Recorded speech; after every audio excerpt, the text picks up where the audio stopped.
Melissa dari Razi ke Zombie bangkit kisah naik turun legenda rock Malaysia. Bayangkan sebuah band rock yang pernah hilang dari radar, tiba-tiba bangkit semula seperti Zombie. Inilah kisah Melissa. Dari era Razi ke pertukaran vokalis sehingga kembali dengan album terbaru Zombie Bangkit. Apa sebenarnya berlaku di sebalik perjalanan mereka? Jom kita bongkar. Melissa ditubuhkan sekitar tahun 1989 di Kuala Lumpur. Ketika muzik rock kapak sedang memuncak di Malaysia, line-up awal mereka cukup kuat. Razi sebagai vokalis, Kev di gitar, Ajak di bass dan Ozzy di drum. Mereka bukan sekadar band biasa, tetapi membawa identiti rock jalanan. Tahun 1990, Melissa melancarkan album pertama, Pendirian, dengan vokal Razi yang penuh emosi.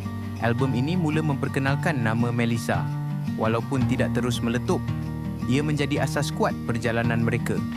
Setahun kemudian, 1991, album Kami Mat Rock dilancarkan. Perubahan berlaku di gitar. Boy menggantikan Kev. Namun Razi masih kekal sebagai vokalis utama. Album ini lebih agresif, lebih rock kapak dan mula menarik perhatian peminat. Masuk tahun 1994, Melissa tampil dengan album Mystic. Tetapi perubahan besar berlaku. Razi tidak lagi menjadi vokalis, digantikan oleh Alif sebagai penyanyi sessionis. Di bahagian drum, Ancoy mengambil alih. Ini menandakan era baru, tetapi juga permulaan cabaran. Selepas itu, Melissa hadir dengan album keempat dengan vokalis baharu LG. Line up ketika itu, Boy di gitar, Wahid di bass, Ancoy di drum. Namun, momentum mereka mula menurun. Industri muzik berubah dan Melissa perlahan-lahan hilang dari arus perdana.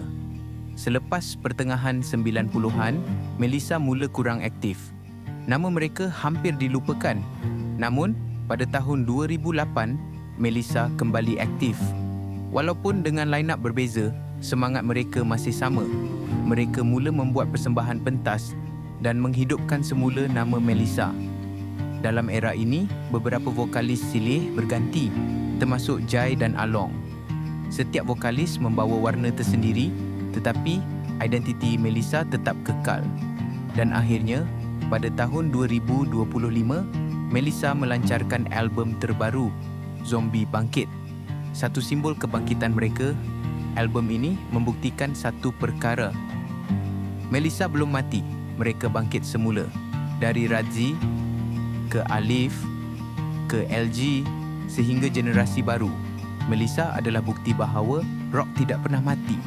Jika anda peminat rock kapak, tulis di komen lagu Melissa kegemaran anda. Dan jangan lupa subscribe untuk lebih banyak kisah legenda muzik Malaysia.